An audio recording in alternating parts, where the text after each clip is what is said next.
2021 মাধ্যমিক ক্যান্ডিডেটদের সম্পাদ্যর যে ভিডিওটি আমি পোস্ট করেছি তার পরের ভিডিও, অর্থাৎ সম্পাদ্য সেকেন্ড পার্ট। তো আগের ভিডিওতে 5 নম্বর অঙ্ক একটু আলাদা ছিল, সেটা করে দিয়েছি। এবার 4 নম্বর, যেটা আগের ভিডিওতে করিনি, এটি লক্ষ্য করো। কোশ্চেনে দেখো এখানে লেখা আছে ত্রিভুজ এবিসি একটি ত্রিভুজ অঙ্কন করো যার একটি বাহুর দৈর্ঘ্য 6.7 সেন্টিমিটার এবং ওই বাহু সংলগ্ন দুটি কোণের মান 75 ডিগ্রি ও 55 ডিগ্রি। ত্রিভুজ এবিসি এর পরিবৃত্ত অঙ্কন করো। আমি অন্তর্বৃত্ত দেখিয়েছি, এবার পরিবৃত্ত দেখাচ্ছি। আমি টাইপগুলো দেখিয়ে দিচ্ছি, কিন্তু এর অন্যান্য মান দিয়ে যে সকল কোশ্চেন তোমরা পাবে বিভিন্ন টেস্ট পেপার থেকে বা পর্ষদের বই থেকে, সেগুলো সলভ করবে।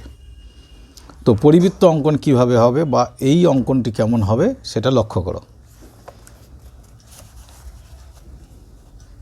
তো প্রথমে আমাদের দেখতে হবে যে এখানে দুটি কোণ আছে 75 ডিগ্রি ও 55 ডিগ্রি।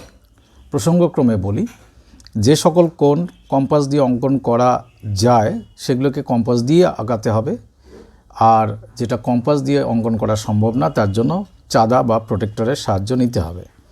এখানে আমরা 75 ডিগ্রি কম্পাস দিয়ে করব, কিন্তু 55 ডিগ্রি চাঁদার সাহায্যে করব। তো 75 ডিগ্রি কিভাবে করে তোমরা নিশ্চয়ই জানো, তবু আমি এখানে করে দিচ্ছি। তা প্রথমেই আমরা 75 ডিগ্রি অঙ্কন করব।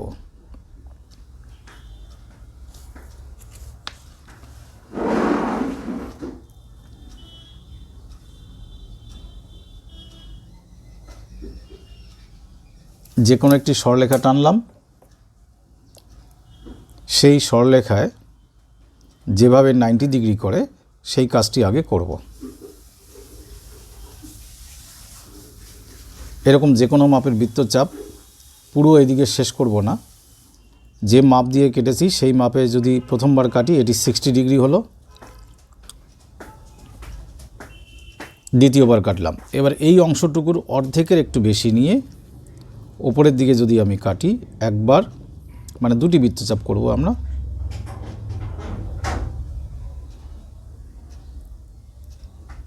এই হচ্ছে আমাদের 90 ডিগ্রি।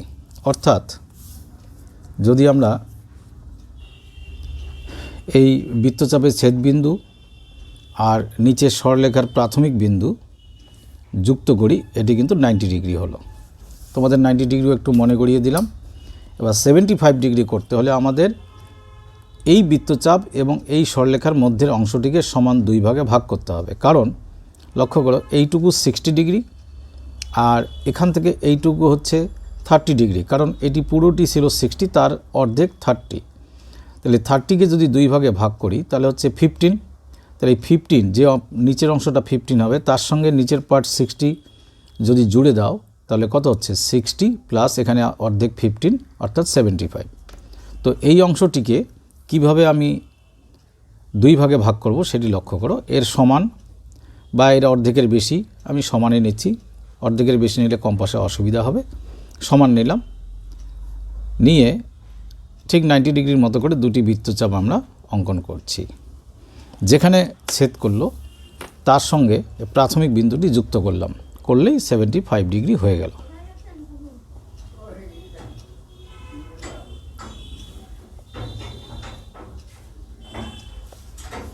আমার এই বিন্দু থেকে এই বিন্দু পর্যন্ত 75 ডিগ্রি অঙ্কন হয়ে গেল। এখানে 75 ডিগ্রি লিখে রাখবে। আর তার পাশাপাশি তোমরা 55 ডিগ্রি অঙ্কন করবে। 55 ডিগ্রি অঙ্কন চাঁদার সাহায্যে নিশ্চয়ই জানো। এখানে চাঁদার এই বিন্দুটি আমি এখানে মিলিয়ে নেব, যদি এটা আমার বলে দেওয়ার দরকার পড়বে না, তোমরা সবাই জানো।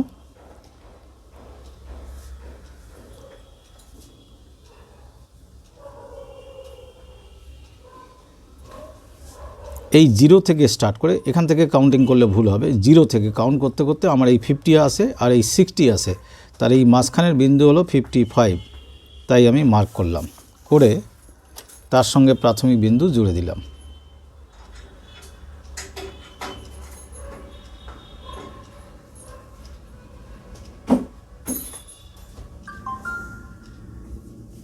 তাহলে এই কোণটির মান আমার কত হলো 55 ডিগ্রি, আর এখানে 75 কিন্তু এই বিন্দু থেকে এই বিন্দু পর্যন্ত। তো আমাদের ত্রিভুজের একটি সরলরেখা দেওয়া আছে, যা লক্ষ্য করো 6.7 সেন্টিমিটার। আমরা এখানে নিচে সরাসরি 6.7 সেন্টিমিটার অঙ্কন করব।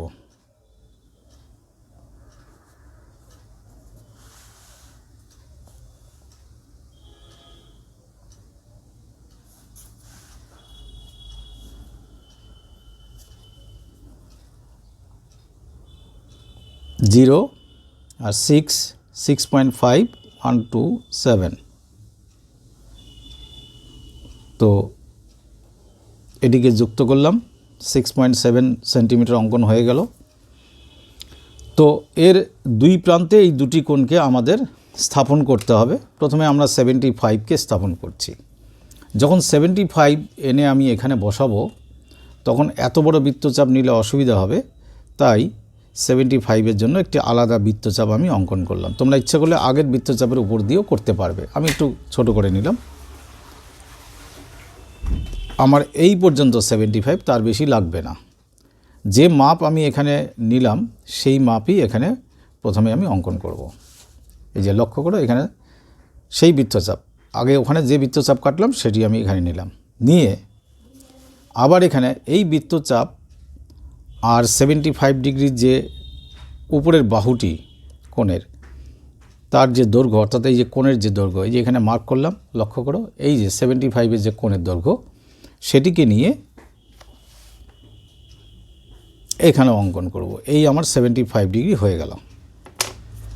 এবার 75 ডিগ্রির বাহুটি 75 ডিগ্রিকে যুক্ত করে ত্রিভুজের একটি বাহু আমরা পেয়ে গেলাম।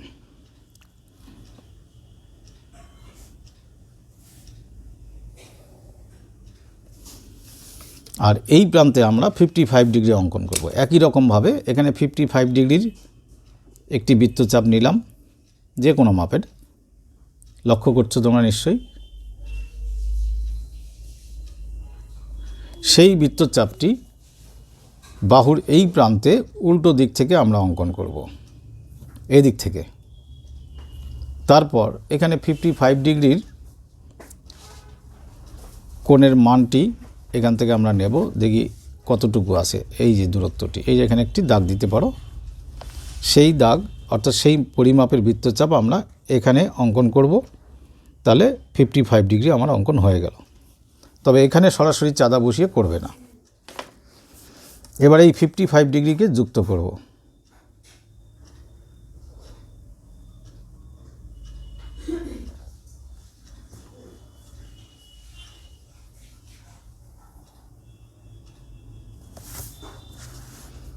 যে বিন্দুতে ছেদ করলো আমি তার নাম দিলাম এ, এই বিন্দু বি, এই বিন্দু সি। তাহলে এবিসি ত্রিভুজ আমার হয়ে গেল, যার এই কোণটি 75 ডিগ্রি, এই কোণটি 55 ডিগ্রি।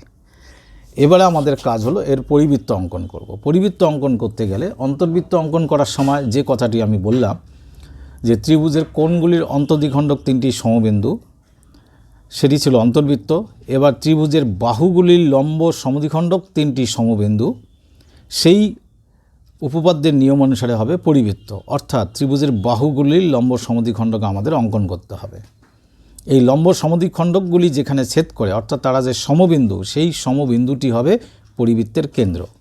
তো বাহুগুলি বলতে 3টি বাহুকে সমদ্বিখণ্ডিত করতে হবে না, দুটি করলেই যেখানে ছেদ করবে সেই বিন্দুটি হবে সমবিন্দু এবং অর্থাৎ পরিবৃত্তের কেন্দ্র। তো আমরা যে কোনো দুটি বাহুকে সমদ্বিখণ্ডিত করব। তো স্বাভাবিকভাবে সবাই নিচের বাহুটি করে, আমিও তাই করছি। লম্ব সমদ্বিখণ্ডক, লম্ব সমদ্বিখণ্ডক কী করে করে, অর্ধেকের বেশি নিয়ে নিচে একটি বৃত্তচাপ, উপরে একটি বৃত্তচাপ, ঠিক ওই একই পরিমাপে নিচের বৃত্তচাপটিকে কাটলাম আর উপরের বৃত্তচাপটি কাটলাম, উপরে ছেদ করেনি, তাই এদিক থেকে তোমরা আবার বৃত্তচাপটিকে ঠিক করে নেবে। এবার যে বিন্দুতে ছেদ করলো এই সরলরেখাটি অঙ্কন করলে এটি হলো বিসি বাহুর লম্ব সমদ্বিখণ্ডক। লক্ষ্য করবে আমার এই বিন্দু আর এই বিন্দু,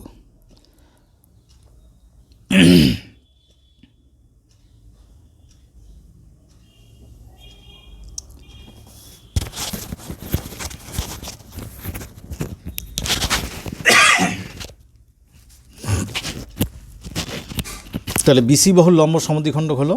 এবার অপর একটি বাহু, ধরো এসি বাহুর লম্ব সমদ্বিখণ্ডক করব। কি করে? এসি এর অর্ধেকের বেশি নিয়ে,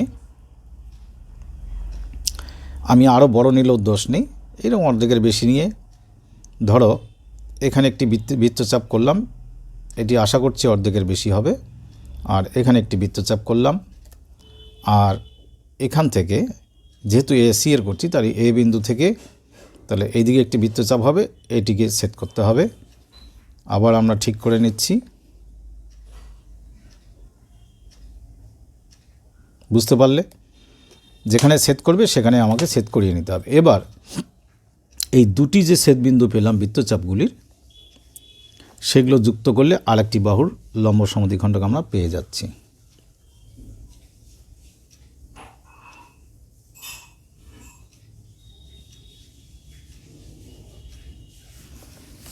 এই লম্ব সমদ্বিখণ্ডকটি খুব বেশি বর্ধিত করার প্রয়োজন নেই, কারণ আমরা দুটি লম্ব সমদ্বিখণ্ডকে ছেদবিন্দু পেয়ে গেলাম, যেটি হলো পরিবৃত্তের কেন্দ্র। এই কেন্দ্র শুধু পেলে তো হবে না, আমাদের পরিব্যাসার্ধ লাগবে। ব্যাসার্ধ কীরকম? এই কেন্দ্র থেকে যে কোনো কৌণিক বিন্দু, হয় এ, বি বা সি যুক্ত করলে হবে ব্যাসার্ধ। আমি সিকেই যুক্ত করছি, তোমরা এ বা বিকে যুক্ত করতে পারো, কোনো অসুবিধা নেই।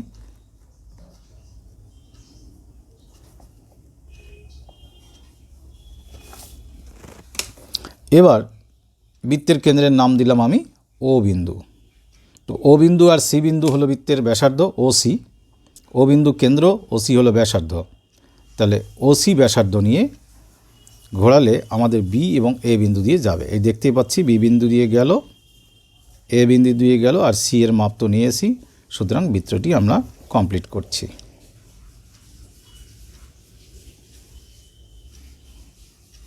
আবারও লক্ষ্য করো, ও সি এর মাপ নিয়ে ঘোরালেই আমরা বৃত্তটি পেয়ে গেলাম। তাহলে আমার পরিবৃত্ত অঙ্কন হলো। একটু সংক্ষিপ্ত ভাষা লিখতে হবে। আমরা লিখব এখানে ত্রিভুজ এবিসি এর বিসি, এতটুকু ভাষা না লিখলেও হবে, শেষ কথাটি লিখলেও হবে, তবু আমি এটুকু বলবো লিখতে। বিসি ইকুয়াল টু 6.7 সেন্টিমিটার, কমা কোণ এ বি সি, তোমরা জানো এবিসি 75 ডিগ্রি, ও কোণ এসিবি কত ডিগ্রি? 55 ডিগ্রি। নিচে লিখবে ত্রিভুজটির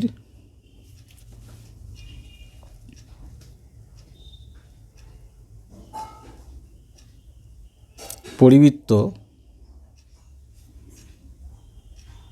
অঙ্কন করা হলো, কমা দিয়ে, যার কেন্দ্র ও বিন্দুটিকে ইনভার্টেড কমার মধ্যে রাখবে এবং ব্যাসার্ধ ও সি। যদি তোমরা এই ও বিন্দুর সঙ্গে এ যুক্ত করো তাহলে ব্যাসার্ধ লিখবে ও এ, আর ও বিন্দুর সঙ্গে বি যুক্ত করলে ব্যাসার্ধ লিখবে ও বি।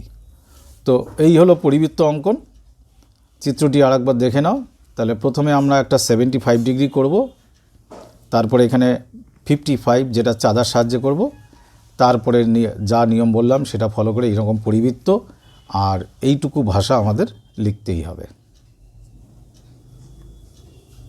এবার আসছি আমি 6 নম্বরে। 6 নম্বরের কোশ্চেন হচ্ছে,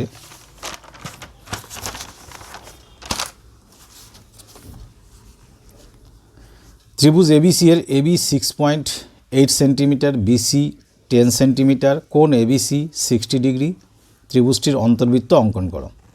তো আমি আরেকবার তোমাদের সুবিধার জন্য অন্তর্বৃত্তে যাচ্ছি।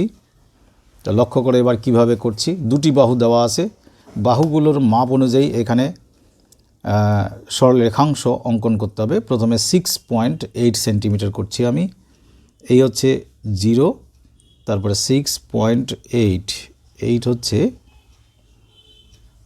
এখানে, এই 6.8, আরেকটি আছে 10 সেন্টিমিটার,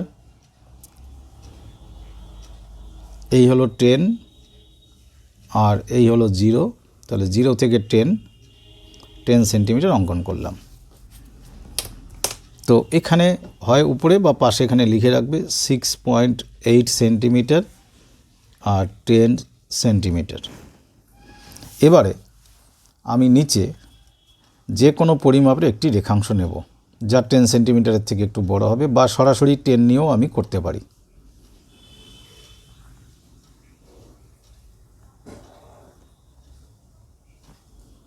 তাহলে যে কোনো পরিমাপের একটি রেখাংশ নিলাম। এই বিন্দুটির নাম দেবে বি।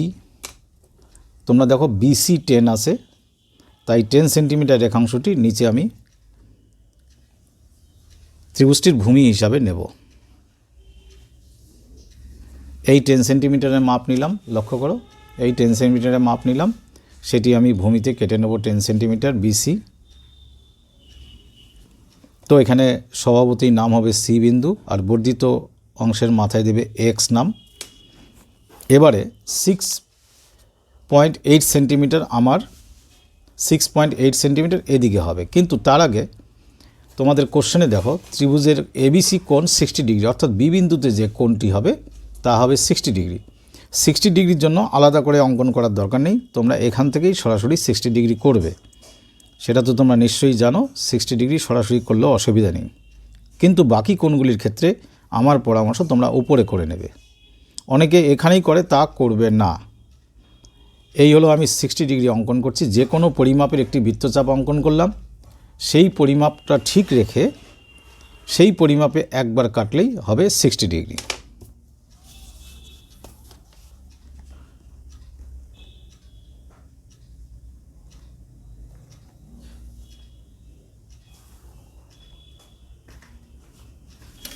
এই 60 ডিগ্রির যে সরলরেখাটি হলো তার মধ্যেই আমার আসবে এবি বাহুটি 6.8 সেন্টিমিটার। তো স্বভাবতই 6.8 সেন্টিমিটার পরিমাপ আমি নিচ্ছি।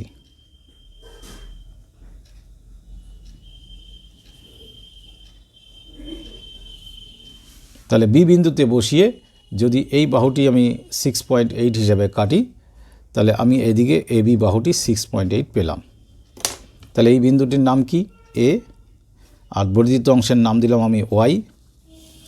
তো এ আর সি যদি যুক্ত করি তাহলে আমার এবিসি ত্রিভুজ হয়ে গেল।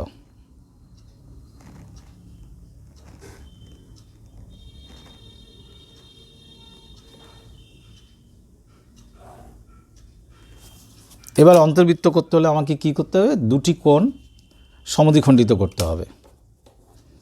তো আমি এদিকে যে 60 ডিগ্রি কোণটি আছে সেটাকে সমদ্বিখণ্ডিত করতে পারি কি করে? এটা কোণের বৃত্তচাপ তো আছেই, সুতরাং সেই বৃত্তচাপের অর্ধেকের বেশি নিয়ে এই সামনের দিকে একবার, এই যে অর্ধেকের বেশি মাপ নিয়ে সামনের দিকে একবার, আর এদিকে নিচের থেকে আর একবার।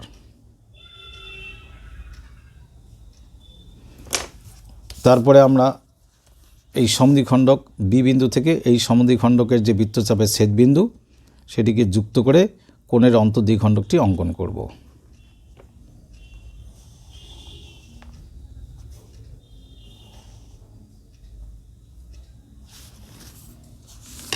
এবার সি বিন্দুতে অবস্থিত কোণটির সমদ্বিখণ্ডক অঙ্কন করব। এটি খুব ছোট বৃত্তচাপ নিলে তোমাদের অসুবিধা হবে, খুব বড় নিলেও চিত্রটি ভালো হবে না, তাই একটি যে কোনো মাপের বৃত্তচাপ নিলাম, মোটামুটি পরিমাপের। এবার যে বৃত্তচাপ দুই বাহুতে ছেদ করলো তার মধ্যবর্তী অংশটির অর্ধেকের বেশি নিয়ে আমি দুটো বৃত্তচাপ করব, এই একটি, আর অপর বাহুতে যেখানে ছেদ করেছে ভালো করে লক্ষ্য করবে সেখান থেকে অঙ্কন করলাম। তাহলে সি কোণের সমদ্বিখণ্ডক অঙ্কিত হলো।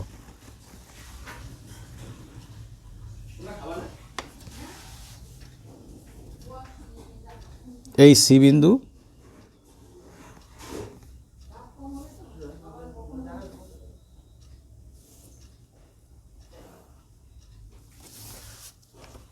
এবারে আমাদের কেন্দ্র হলো এই ছেদবিন্দু, এই যে সেই ছেদবিন্দু থেকে যে কোনো একটি বাহুর উপর লম্ব অঙ্কন করতে আমি বলেছিলাম, এবার নিচের দিকে করছি। আগের ভিডিওতে আমি এই বাহুর উপর লম্ব অঙ্কন করেছি, এবার আমি তোমাদের জন্য নিচে করে দেখাচ্ছি। তাহলে নিচে এমন একটি বৃত্তচাপ নেব যা এই বাহুকে দুবার ছেদ করে, এই একটা জায়গায় ছেদ করলো, এই একটা জায়গায়, তো এটা পুরোটা টেনে দিতে পারো, লক্ষ্য করো, এমন করে বৃত্তচাপ নেব যেন বাহুকে দুবার ছেদ করে। যে দুই জায়গায় ছেদ করলো তার অর্ধেকের বেশি নিয়ে নিচের দিকে দুবার বৃত্তচাপ, একবার এই যে অর্ধেকের বেশি নিয়ে নিচে একবার, আবার এই দিক থেকে এই বিন্দু থেকে যেখানে বাহুটিকে আরেকটি বিন্দুতে ছেদ করেছে সেখান থেকে আর একবার। এবারে আমরা সেই বৃত্তের কেন্দ্র থেকে এই বিন্দু পর্যন্ত যুক্ত করব।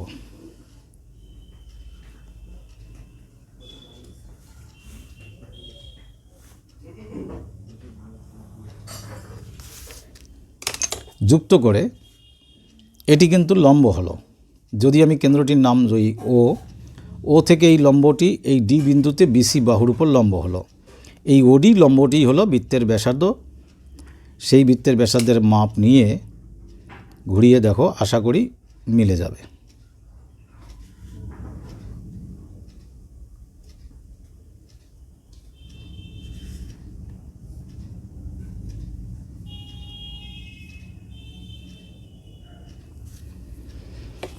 যাই হোক, আমি পেনের সাহায্যে করছি তাই একটু এদিকে বেরিয়ে গেছে, কিন্তু তোমরা খুব সাবধানে পেন্সিল দিয়ে করবে। অবশ্যই এখানে শুধু বাহুকে টাচ করে যাবে।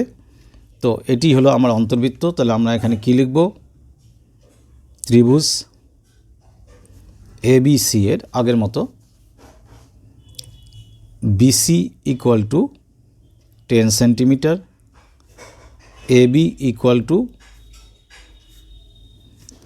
6.8 সেন্টিমিটার, কোণ ABC ইকুয়াল টু 60 ডিগ্রি। তারপরে লিখব ত্রিভুজটির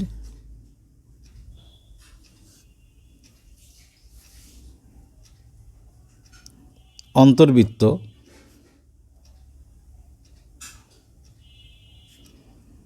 অঙ্কন করা হলো কমা দিয়ে, যার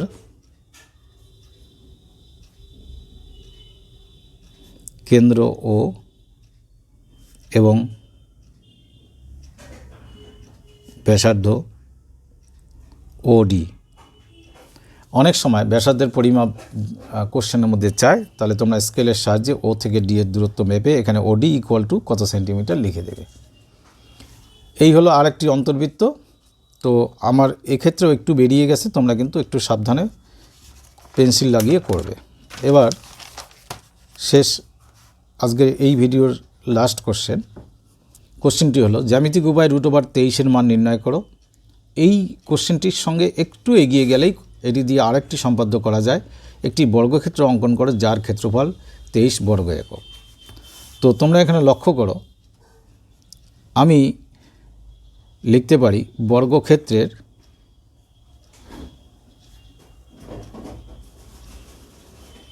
ক্ষেত্রফল ইকুয়াল টু 23 বর্গ একক। অতএব বর্গক্ষেত্রের বাহু বা বাহুর দৈর্ঘ্য ইকুয়াল টু √23 বর্গ একক।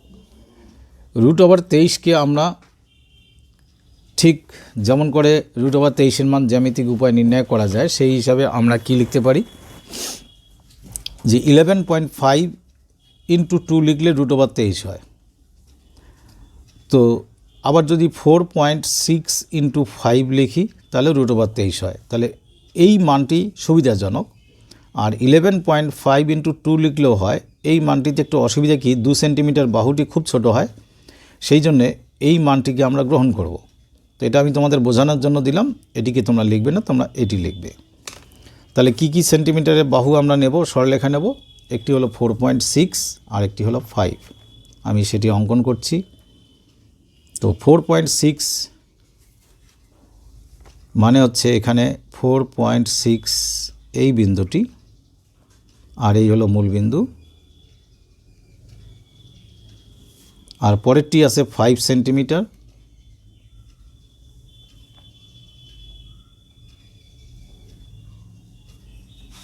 আচ্ছা, এবার নিচে আমরা কি করব, এমন একটি সরলরেখা নেব যা ওই দুটি সরলরেখার যোগফল অপেক্ষা বড়।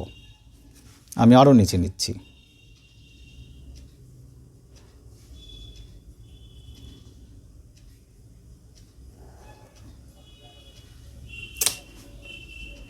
এখানে নাম দিলাম A।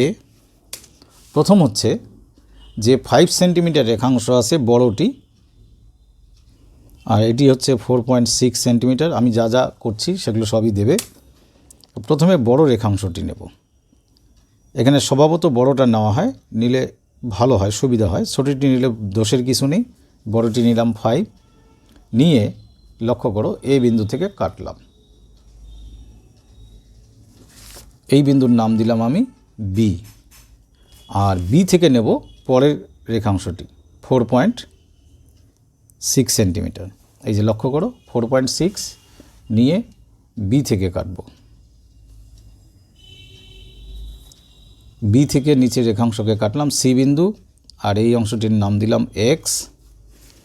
এবার হচ্ছে কি কাজ, বিসি এর মধ্যবিন্দু, সরি এসি এর মধ্যবিন্দু। এসি এর মধ্যবিন্দু কি করে করব, যে অর্ধেকের বেশি, এ থেকে সি পর্যন্ত, আবার বলছি তার অর্ধেকের বেশি নিয়ে ওপরে একবার, নিচে একবার, আবার সি থেকেই করব উপরের রেখাংশটিকে আরেকবার, এদিক থেকে আমরা আরেকবার ছেদ করাবো, যেহেতু ছেদ করেনি। এবারে ঠিক এই বিন্দু দুটির যুক্ত করব।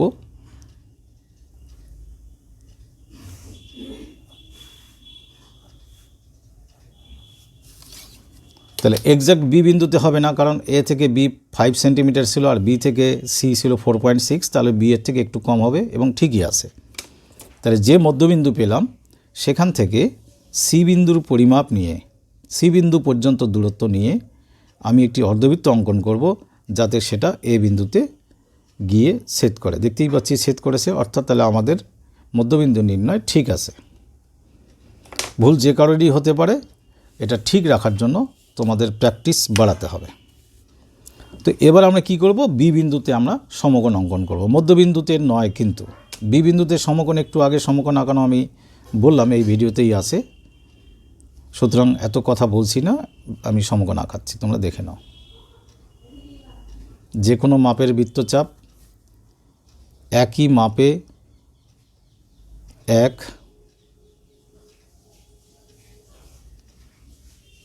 2, এখান থেকে উপরে একবার,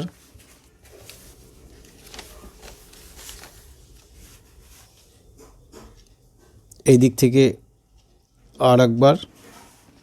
তো আমরা পেলাম এই যে লম্বর জন্য ছেদবিন্দু হচ্ছে এটি, তার সঙ্গে বি যুক্ত করব।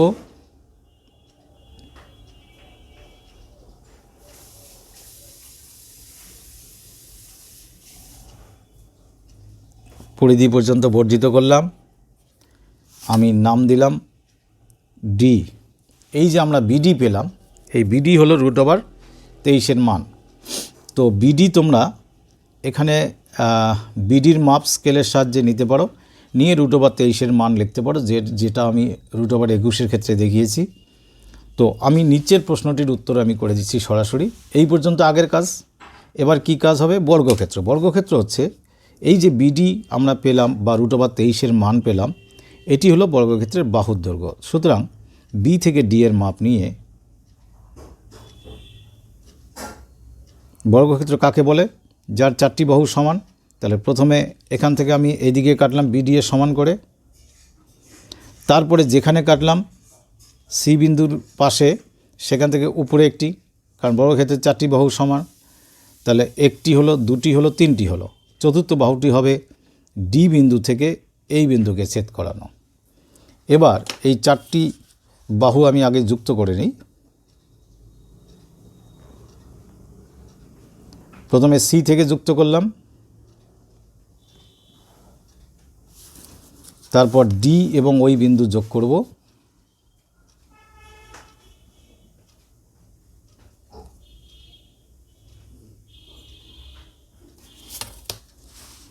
যোগ করে তার নাম দেব। এই সি বিন্দু কিন্তু এই বিন্দুর নাম, তাহলে বি ডি, এখানে নাম দিলাম ই এবং এখানে নাম দিলাম আমি এফ। তো নিচে শুধু একটি সাধারণ ভাষা লিখতে হবে, যে এখানে বি ডি ই এফ ই হলো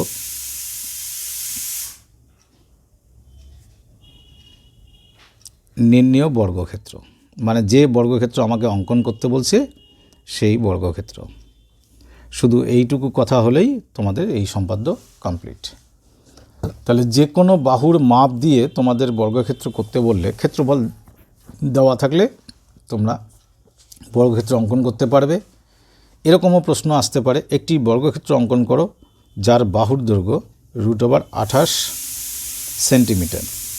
তো √28কে আমরা 4 × 7 দিয়ে শুরু করতে পারি। তাহলে আমরা √28 শুধু বলবে বাহুর দৈর্ঘ্য √28, ক্ষেত্রফল নয়। তখন সরাসরি এই কথাটি লিখবে, তারপরে 4 সেন্টিমিটার 7 সেন্টিমিটার নিয়ে প্রথমে 7, তারপরে 4 নিয়ে মধ্য সমানুপাতে এইভাবে নির্ণয় করবে।